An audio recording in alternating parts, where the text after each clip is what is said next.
Well, listen, greetings. The stewardship campaign is wrapping up this Sunday. We've already had the sermons, which were preached the previous 3 Sundays.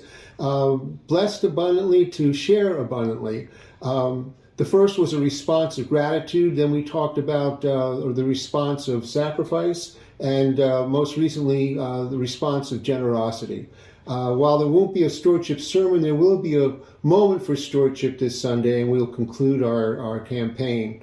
A few years ago, I was at Starbucks, and as I was waiting in line, this guy next to me said, "How you doing this morning?" And I'm usually not very vivacious before my first cup of coffee, and so my response was what I usually say in such circumstances: "All right, so far." And it didn't stop him. He said, "And you're going to stay all right because of that cup of coffee." It's like, wow. If I could just bottle this guy's cheerfulness, I'd have something really good to share with the world.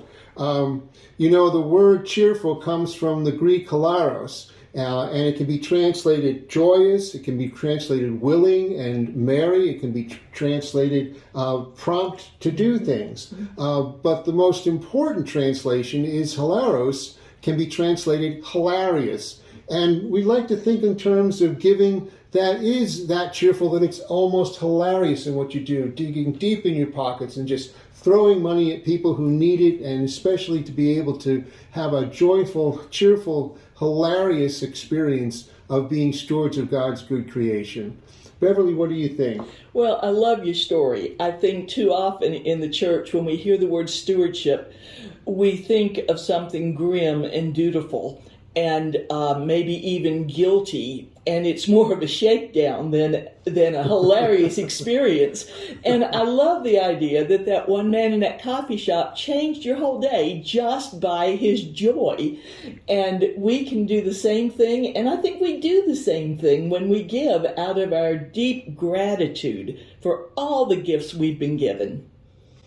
Yes, and I've been here long enough to know that you are a generous people. You're a generous spirit, just from the standpoint of how you've welcomed me during this interim time. I really appreciate it. But what's really most important is how we respond to God's love for us through Jesus Christ, and how through the giving, cheerful giving, hilarious giving, we make ministries happen that change people's lives. Let's be joyful about that and cheerful about that, and maybe even a little hilarious about that. Thanks.